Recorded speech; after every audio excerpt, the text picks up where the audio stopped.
Claremont Private Nursing Agency. This is Angela speaking. Can I help you? Angela, it's Anne. Anne Harrison. Have you got the information about that new job? Oh, hello, Anne. Wait a minute. Yes, here it is. We need a private nurse for Mrs. Kitty Blakemore.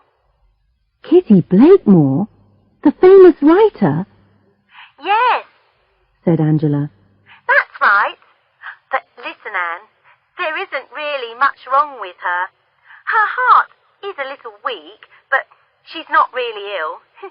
She's just a hypochondriac. Oh, I see. One of those. What's the address? The Grange, Kingsfield, Sussex. Said Angela. She wants you to be there tomorrow morning. Good luck.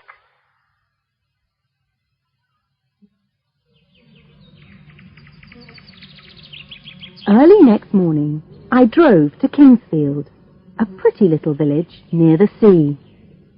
The Grange was just outside the village, at the end of a private road. It was a large grey house. I rang the bell and waited. No one answered, so I rang it again. At last, the door opened and a young blonde girl appeared. She wore a dark blue dress and a white apron. She stood there and stared at me. "Yes?" she said. "I'm Nurse Harrison," I said. "The nursing agency sent me." "Oh, yes. Come in." I followed her into the hall. A tall woman, about 40 years old, was coming down the stairs. "Nurse Harrison?" she asked. We shook hands. "I'm Stella Vixen, the housekeeper." She was quite beautiful, but also a little strange and frightening. She was very controlled, and there was something mysterious about her eyes. "I hope you'll be happy here," she said. "Charlotte will show you to your room now." Then she smiled at me strangely and walked away.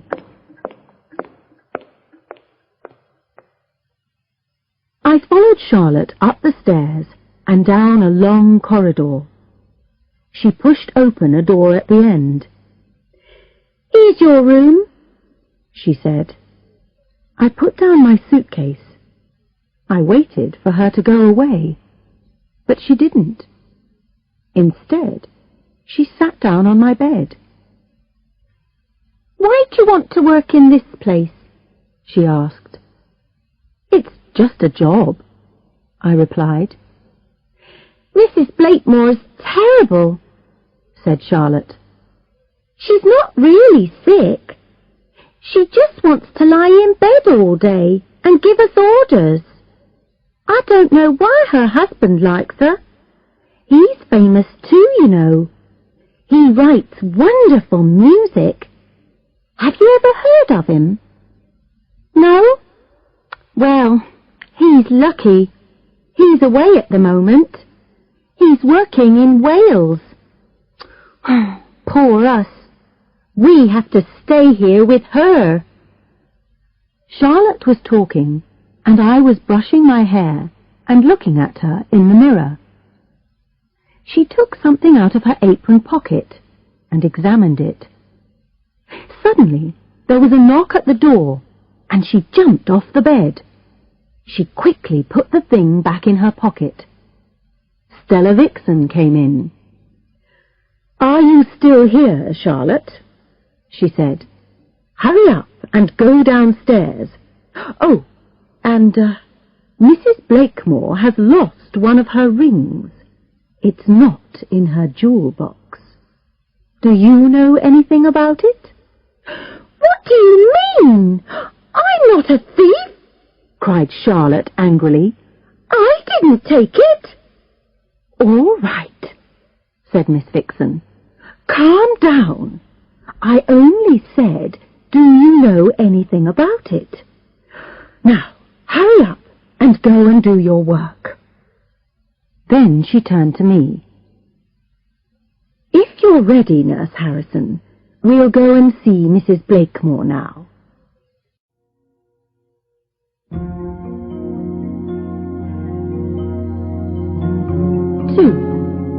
Mrs. Blakemore. I followed Miss Vixen down the corridor. We went to another part of the house. She knocked on a heavy white door, and we walked into Mrs. Blakemore's bedroom. The curtains were half closed, and the room was quite dark. A woman about 55 years old was sitting up in bed. "Is that the new nurse?" she asked in a sharp voice. I was surprised, because she really did look very white and sick. Some bottles of medicine and bottles of pills were on the table beside the bed.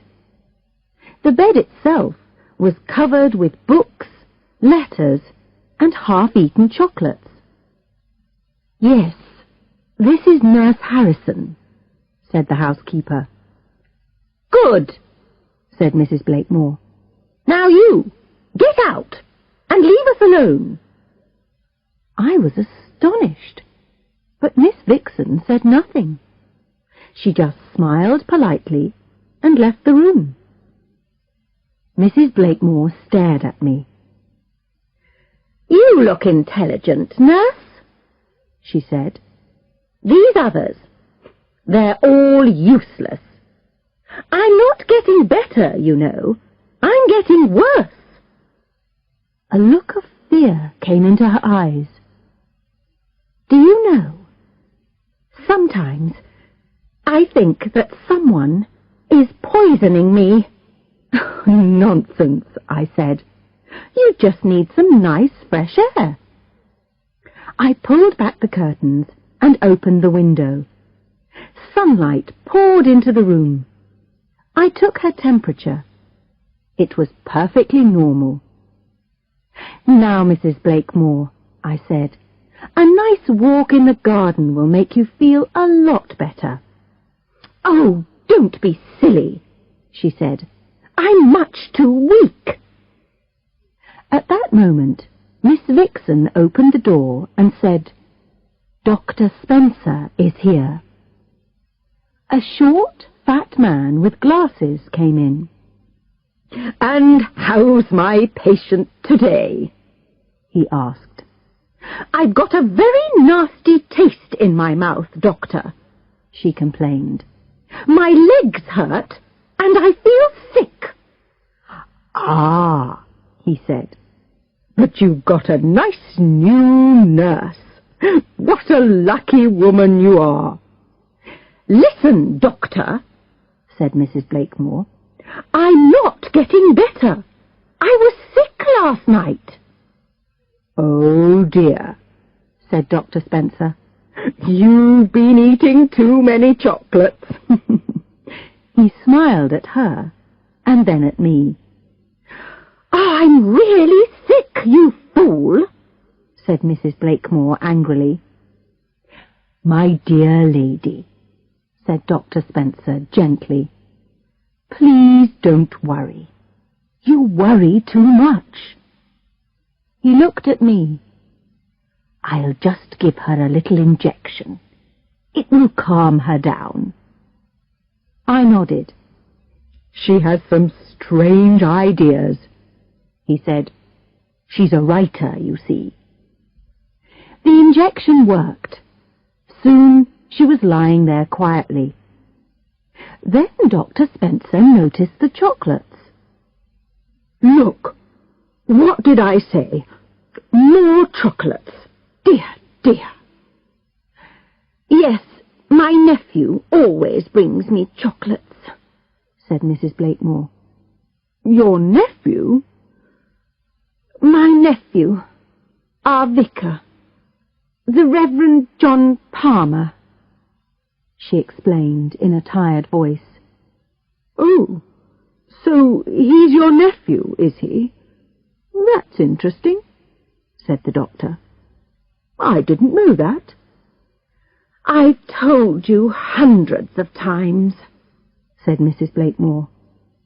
Your memory isn't very good, is it?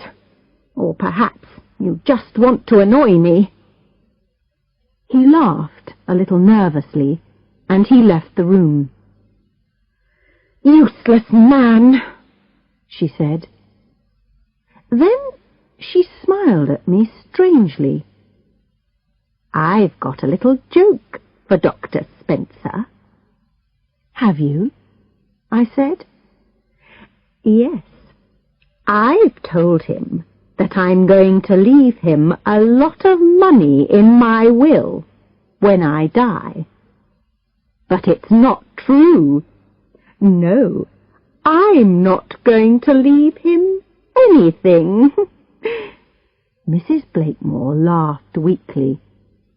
He's a useless doctor. Why don't you get a new one? I asked. This isn't London, you know, she said. This is the country. There's only one other doctor near here, and he lives 10 miles away. He's useless too. The world is full of useless people. She closed her eyes. Anyway, I'm leaving all my money to my nephew. But what about your husband? Edward. Her face looked almost kind for a moment. Edward doesn't want my money. He has plenty of his own. Even this house is his. Anyway, he doesn't really care about money. He only thinks about music. She put another chocolate in her mouth and ate it. Outside in the corridor, I met Charlotte. She was carrying Mrs. Blakemore's lunch. She took it into the bedroom, and then she showed me the way to the kitchen. Here we all ate in silence, until Bernard, the cook, suddenly put down his knife and fork. What do you think of her, then? He asked me. Mrs. Blakemore? Oh, she seems all right, I replied. All right, he said. She's rude, selfish, and mean. Do you know, she's got lots of money, loads of it, but she always makes us use the last little bit of everything. The last bit of milk, the last bit of bread. Well, perhaps she doesn't like to waste anything, I said. There was silence again. Mrs. Blakemore thinks that someone is poisoning her, I said. Bernard laughed. Really? He said. I'm sure that we would all like to poison her if we could. I would do it if I could think of a good way. Miss Vixen's face went white. Bernard! Well, it's true, isn't it? He said. You don't like her either, do you? Miss Vixen didn't answer. Bernard went to get the ice cream from the fridge. He walked with some difficulty. I saw that he had something wrong with his left leg.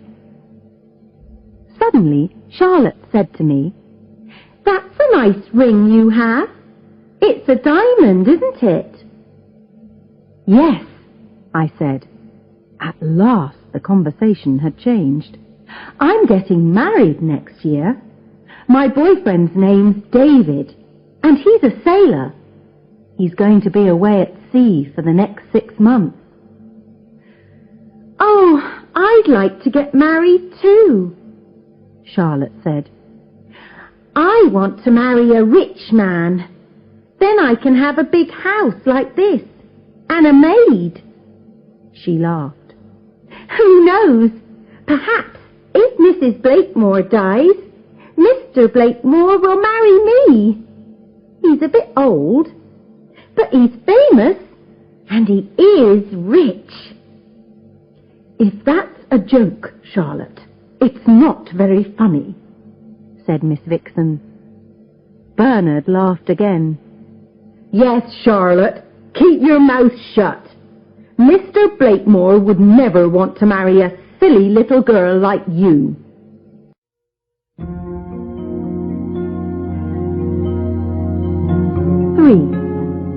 A nasty taste. After lunch, I visited my patient. She was asleep. The plate was by the bed. She hadn't eaten very much. I thought. She doesn't need all these bottles of medicine and pills. She just needs some vitamin tonic.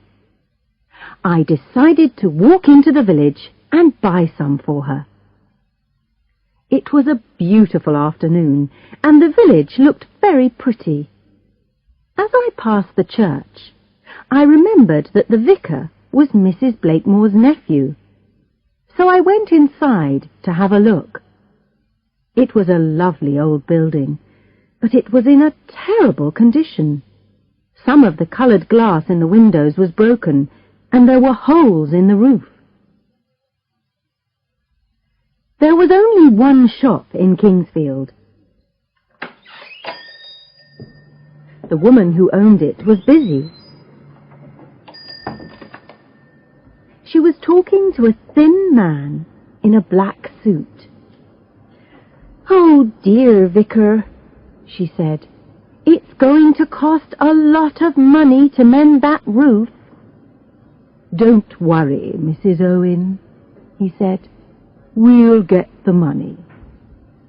Then she noticed me, a stranger. Her smile disappeared. "Yes?" she said. The vicar turned round. I could see his face now. It was a proud face, with a thin mouth and dull eyes. So this was Mrs. Blakemore's nephew. "Hello," I said brightly. "A bottle of tonic, please."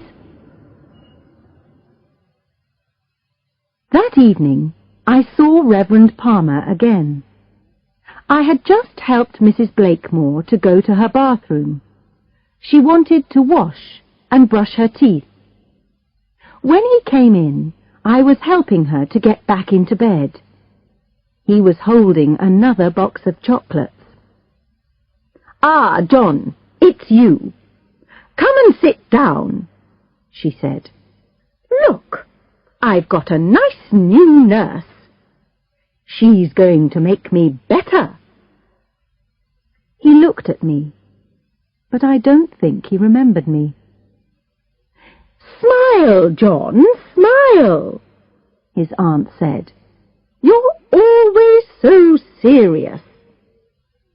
"That's because I am very worried about the church, Aunt Kitty," he said. "We need thousands of pounds to mend the roof." "Oh, stop it," said Mrs. Blakemore. "You're always talking about the church. It's so boring. Come on, nurse, open the chocolates. My nephew needs something to make him smile." But he stood up. "No, not for me, thank you, Aunt. I must go now. I'm very busy." I opened the box of chocolates and gave it to Mrs. Blakemore. Then I left the room. Outside the door I met Charlotte. She was carrying Mrs. Blakemore's dinner. "What's she having tonight?" I asked. "Scrambled eggs," said Charlotte. "We're having scrambled eggs too." I went down to the kitchen. Bernard and Miss Vixen were talking. When they saw me, They stopped. I sat down. The silence was worse than at lunchtime. Mrs. Blakemore only ate half of her scrambled eggs. "If you don't eat your food, you won't get better," I said. "I hate to waste things, but this tastes terrible," she complained. "Take it away. I want a glass of hot milk." I went back to the kitchen and I told Bernard. "Oh, she always says my food tastes terrible," he said. "She wants a glass of hot milk," I told him. "Does she?" he said. "Well, I'm not making it for her." "I'll make it," said Miss Vixen. "Don't worry, nurse. Go and watch television. I'll take it up to her." I watched television until 9:30. Then I went upstairs. "I must brush my teeth again," said Mrs. Blakemore. "I've got a very nasty taste in my mouth." I helped her to get out of bed. "You really are very weak," I said. "Tomorrow you must eat all your food." "Oh, don't talk to me about food." I stood beside her in the bathroom. I thought she might fall. The toothpaste was nearly finished, but she managed to get out every last bit. She brushed her teeth several times. I smiled. I remembered what Bernard had said about her. "That's better," she said. "Get me some more toothpaste tomorrow, nurse. Here." She gave me the empty tube. "This is the kind I like. They don't sell it in the village. You'll have to drive to Hastings. My husband usually gets it for me." I put the tube in my apron pocket. Then I put my arm around her, because she was so weak. She couldn't breathe very well. Perhaps she wasn't a hypochondriac. Perhaps she really was ill. I felt a bit worried, and I decided to telephone Dr. Spencer the next day.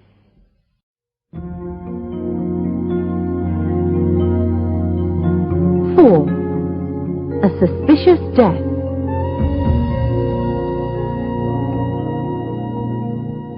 But the following morning, there was an urgent knock on my door.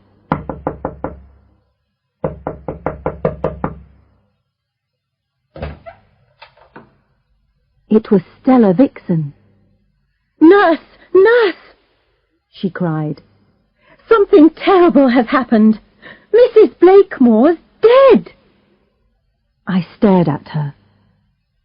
"Dead?" "Yes, I must go," she said. "I must go and telephone Mr. Blakemore at once. Oh, what am I going to say?" "Telephone Dr. Spencer, too," I said.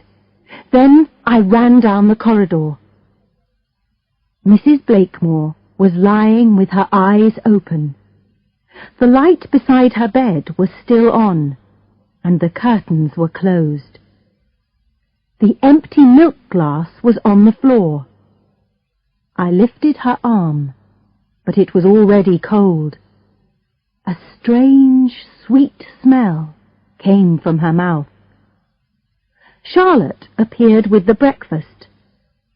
"Take that away," I said. "I'm going to call the police." "The police?" she whispered. "Why?" "I think that Mrs. Blakemore has been murdered." I phoned the police, and a moment later Dr. Spencer arrived. "Oh, dear," he said. "I can't understand it. Her heart was a little weak, but it was nothing serious.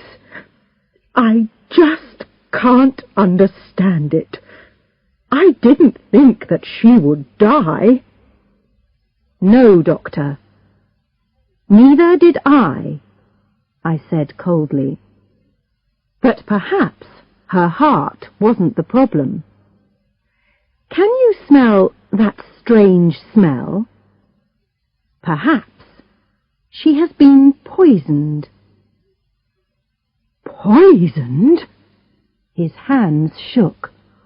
You're not serious. Yes, I am, I said. She thought that she was being poisoned, but I didn't believe her. She said that her legs hurt and that she felt sick. I didn't do anything, but now I remember. Poison can make people feel like that.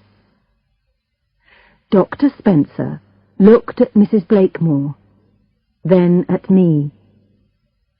Then he looked at the door. Did he want to escape? At last, he said quietly,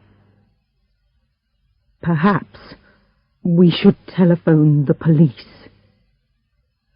"Don't worry," I said. "I've already done that." When the police arrived, Miss Vixen brought them in. The inspector was wearing a dark suit. The policewoman was in uniform. "Inspector Braddock and Police Constable Hemmings," she announced. "Ah, the police. Good," said Dr. Spencer nervously. He was still looking at the door. "Has anyone touched anything or moved anything from the room?" asked Inspector Braddock. "No," said Miss Vixen. Then he turned and looked at me. "Are you the nurse who telephoned us?" "Yes," I said. "I'm from the nursing agency. I only arrived here yesterday. Mrs. Blakemore thought that someone was poisoning her, but I didn't believe her. You see, the agency told me that she was a hypochondriac. Everyone said that she wasn't really ill." The policewoman picked up the empty chocolate box. "Who gave her these chocolates?" "Her nephew," said Dr. Spencer. "But you needn't worry. He's our vicar." "Anyone can be a murderer," said the inspector calmly. "We'll take that away, Constable. We'll take those bottles of medicine, and that bottle of tonic, too." "There's an empty glass on the floor here, sir," P.C. Hemmings said. "OK," said the inspector. "Pick it up." The policewoman put the things into a large plastic bag. "What did Mrs. Blakemore eat last night?" the inspector asked. "Scrambled eggs," I said. "But she only ate about half. Bernard threw the last bit away." "Who's Bernard?" "The cook." "I see," said the inspector. "Who else works here?" "Only Charlotte," said Miss Vixen. "The maid." Inspector Braddock looked out of the window. "Perhaps Mrs. Blakemore was poisoned," he said. "We don't know yet. We must wait for the results of the autopsy. Ah, there's the ambulance. They've come to take the body away. Now then, is there a Mr. Blakemore?" "Yes," said Miss Vixen. "He's been working in Wales for a few weeks. I've just called him. He'll be here this evening." "Then we'll come back later," said the inspector. "But first, I'd like to speak to Bernard and Charlotte. Where's the kitchen?" I went to my room and stayed there all day. I felt terrible. I blamed myself, but I blamed Dr. Spencer and the nursing agency too. Why had none of us done anything to help her? She had been sick. She had been really sick. And now she was dead. 5. Who is the murderer?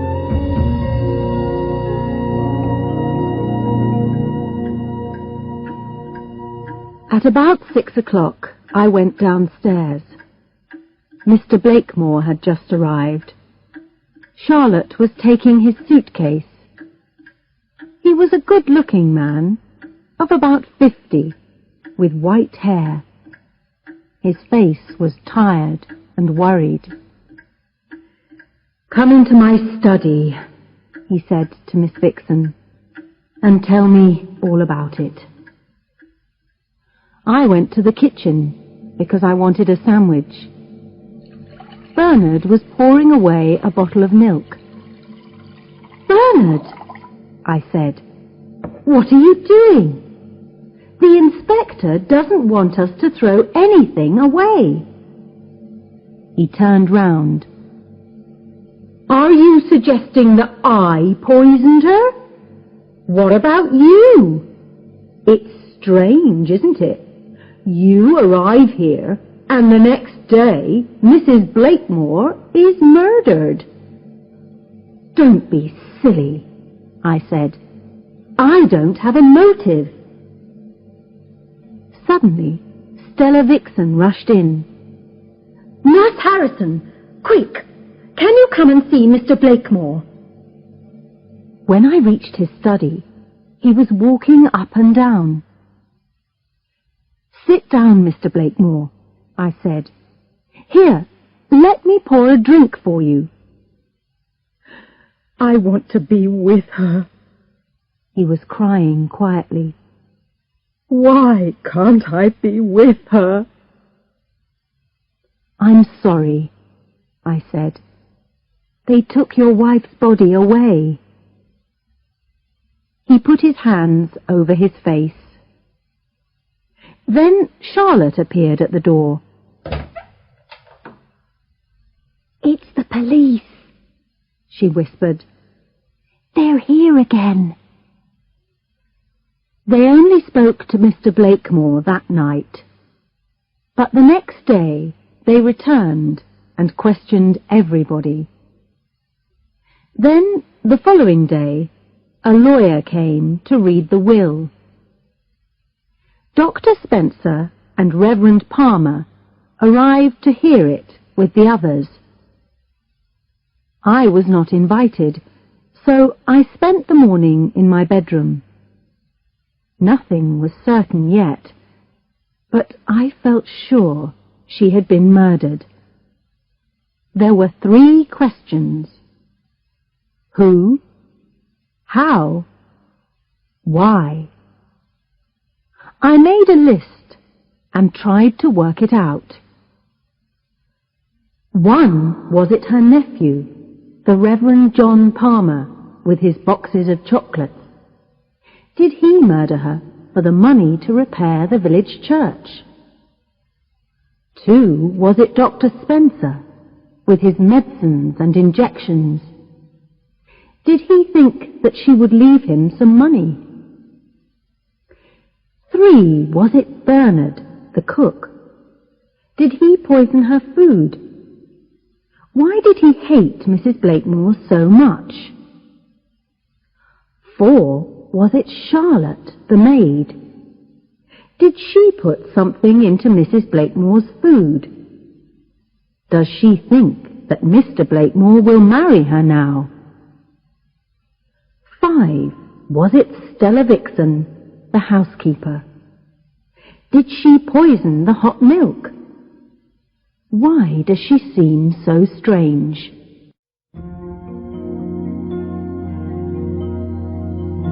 Six. They all have a secret.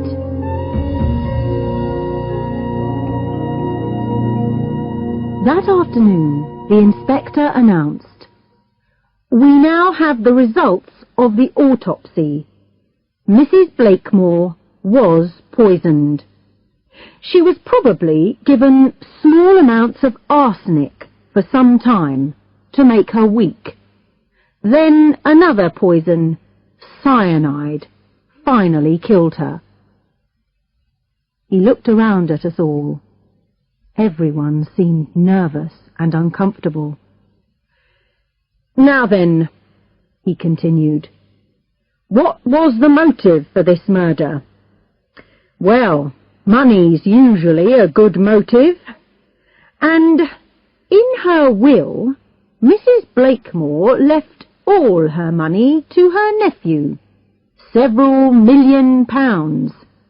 Nothing to anyone else. Nothing to her husband. This seems a bit strange." The Reverend John Palmer looked down at his hands, embarrassed. "There's nothing strange about it," said Mr. Blakemore quietly. "Kitty always said that she was going to leave everything to her nephew. She had no children, you see, and she was very fond of her sister. So, when her sister died, she decided to look after her sister's son. Anyway, she didn't need to leave me any money. I have plenty, and this house is all mine." "I see," said the inspector. "Well, Vicar, now you've got plenty of money too, haven't you? You can mend that church roof now, can't you?" The Reverend Palmer's face went red, but he said nothing. The inspector continued, "P.C. Hemmings, please read those lines about Dr. Spencer in the will." The policewoman stood up and read from the will. "Dr. Spencer is expecting a reward, but it was only a little joke. I am sure that he will understand." "So, Doctor," said the inspector, "Mrs. Blakemore said that she would leave you some money, did she?" "Well, yes." The doctor was cleaning his glasses nervously. "A little reward, a little thank you for my help." "Oh, how terrible!" cried Charlotte. "What a cruel joke!" "If you expected some money," said the inspector, "then perhaps you too had a motive for murder, Doctor." "Oh, really?" Dr. Spencer stood up. "I won't listen to any more of this. I'm a doctor, not a murderer." "We shall see," said the inspector. "Sit down again, please, sir. Now, Mrs. Blakemore was not an easy person to live with. Am I right? She was often very rude and unkind. Is this correct?" "Well," said Mr. Blakemore, "she could be difficult sometimes. She was an intelligent woman, and she didn't like fools." "But, sir," said the inspector, "you are an intelligent man, but you do not seem to be rude and unkind." "That's because he's a nicer person than she was," said Charlotte hotly. "I see." The inspector looked closely at her. "You didn't like Mrs. Blakemore, did you?" "No, I didn't," said Charlotte angrily. "Perhaps she didn't like you either," But she gave you a job here, didn't she? You were dismissed from your last job because you stole things. You left without any references. And yet Mrs. Blakemore accepted you here. How do you know all that? Cried Charlotte. We've been asking a lot of questions, said the inspector. Then he turned to Bernard. Tell us something about yourself, Bernard. What do you want to know? How long have you known Mrs. Blakemore? I've worked here for 4 years, he answered. Ah, yes, but you first met her a long time ago, said the inspector. I've been talking to your mother. She said she used to be Mrs. Blakemore's maid, years ago, in London. Bernard said nothing. He touched his bad leg and looked unhappy. You remember, don't you, Bernard?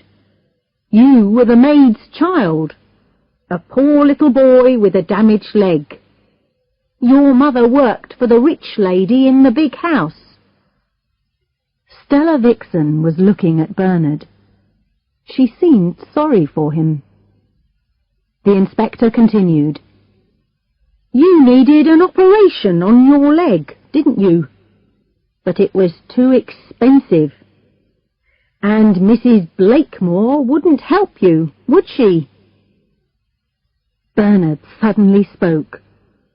She was so mean, he cried angrily. My mother asked her for some money, but she refused. Then she dismissed my mother for no reason. Yes, I know, said the inspector calmly. Then, years later, you came to work for Mrs. Blakemore yourself. You wanted to kill her, didn't you? Bernard laughed. I certainly hated her, he said. But at first, I didn't know that it was the same woman. Believe me, Inspector, I was surprised to see her again. I stayed because I like the country. There are other reasons too. He looked over at Charlotte with a smile, but she looked away from him angrily. I'm sorry, Inspector, but I didn't kill Mrs. Blakemore. It wasn't me. We shall see, said Inspector Braddock. Now, I have a little problem.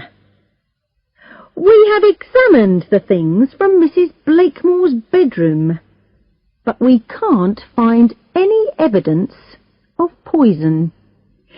It's very strange. She was certainly poisoned. We found arsenic and cyanide in her stomach. But how did they get there? Perhaps something was thrown away before we arrived. I remembered that Bernard had thrown away some milk. Was he guilty? I even began to feel guilty myself. Inspector Braddock wrote some notes on a piece of paper. I looked around at everyone. The Reverend Palmer sat very straight in his seat, his lips tightly closed. Bernard looked angry.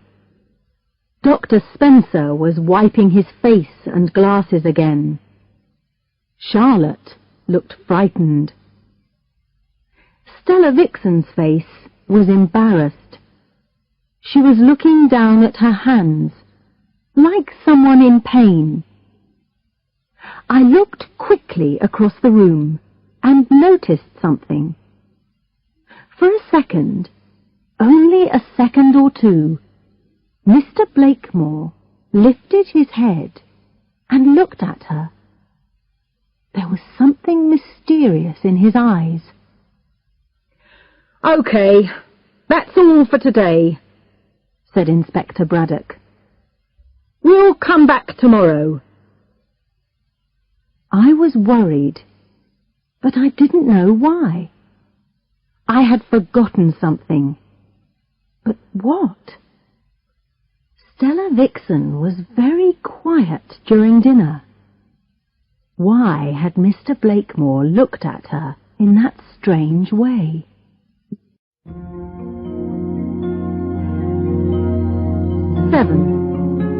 2 Unhappy Women.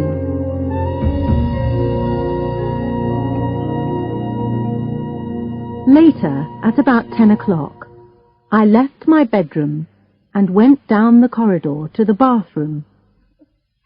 On my way back, I heard something. Someone was crying.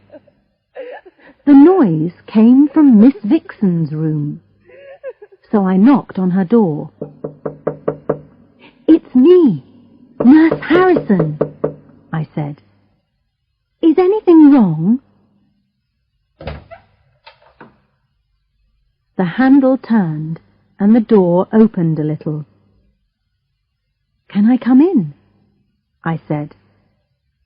She looked terribly unhappy and her eyes were red. "What's the matter?" I asked. "I can't tell you," she whispered. "Sit down here on the bed," I suggested. "You're normally so calm and controlled. What is it?" She looked at me for a moment. Then she hid her face in her hands. "I didn't want her to die," she whispered. "She wasn't always a very nice woman. But murder, that's terrible." I put my arm around her. Yes, Stella Vixen was different from the others. She was the only one with a kind heart. She had never said anything nasty about Mrs. Blakemore. Someone in the house might be the murderer, but it wasn't Stella Vixen, I felt sure.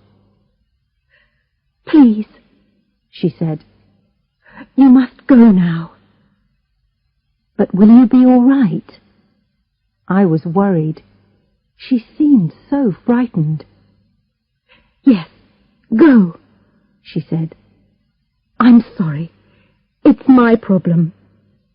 "Well, try to get some sleep," I said.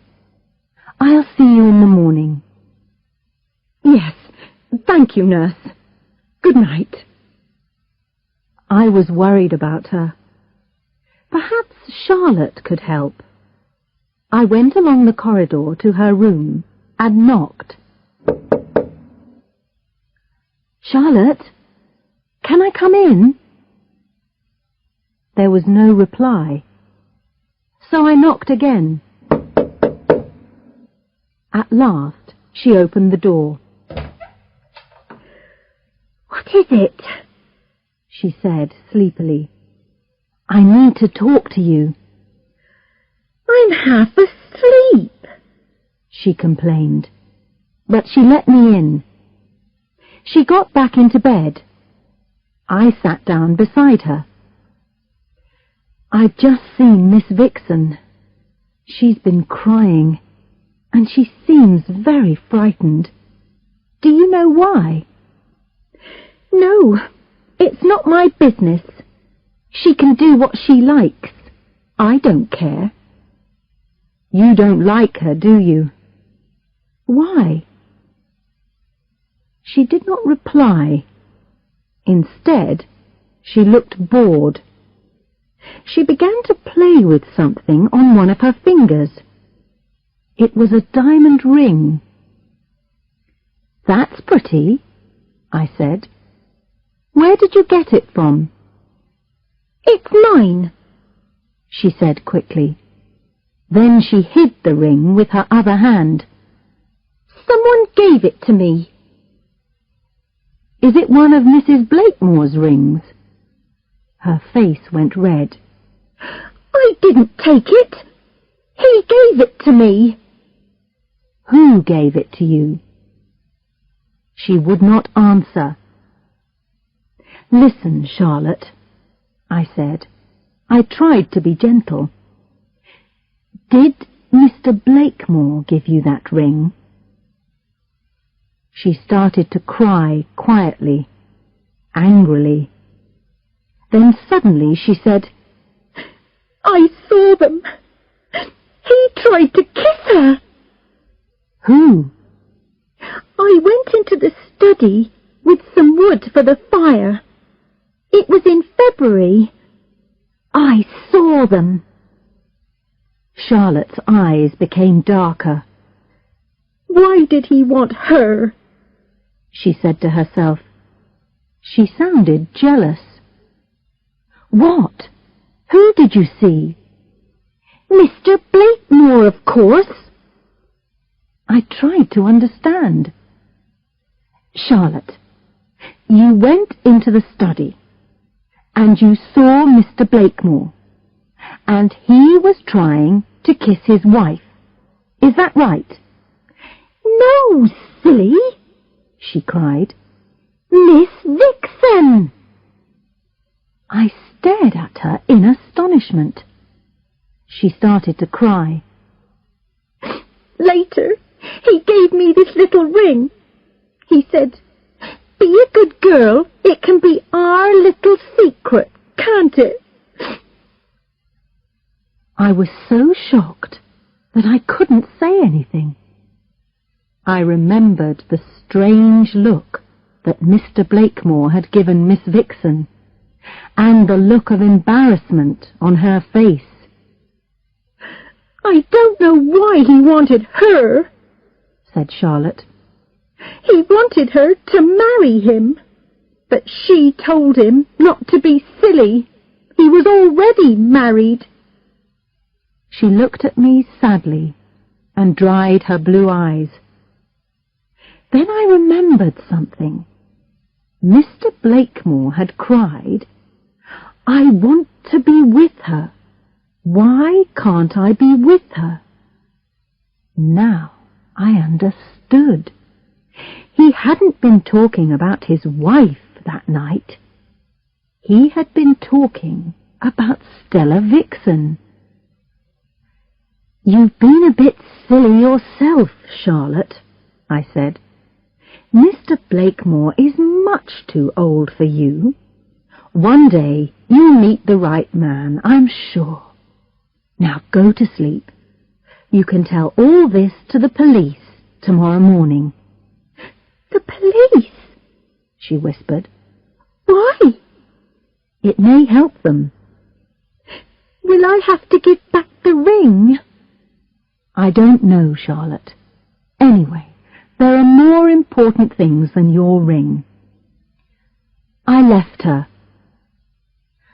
Outside, I began to shake with fear. Did Mr. Blakemore murder his wife? No, it was impossible. He hadn't been in the house. And yet, perhaps there was something I had forgotten. What was it?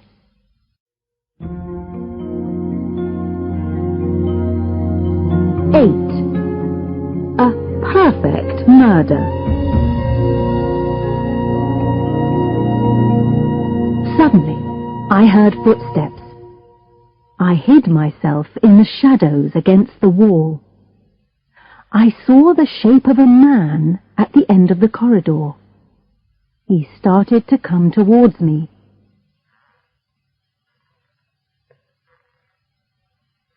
At Stella Vixen's door, he stopped and knocked quietly. She didn't answer, so he knocked again, louder. He began to walk away. Then he came back.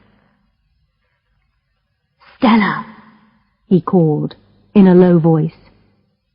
It's me, Edward. I must speak to you. You can't refuse me. Not now. He tried to open the door, but it was locked. At last, he stopped and went away down the corridor. I opened Charlotte's door. Charlotte, quick! Get out of bed, lock your door, and don't open it again to anyone tonight. Not to anyone. I hurried back to my room and locked my own door too. I was still shaking. It was him. He had done it. Yes, Mr. Blakemore had murdered his wife. And yet, it was impossible. He had been away in Wales, so he couldn't have done it. Or could he? I got into bed and lay down. Perhaps he had put the poison into something before he went away. There was something I had forgotten about. What was it? I closed my eyes, but I couldn't go to sleep. My head was full of pictures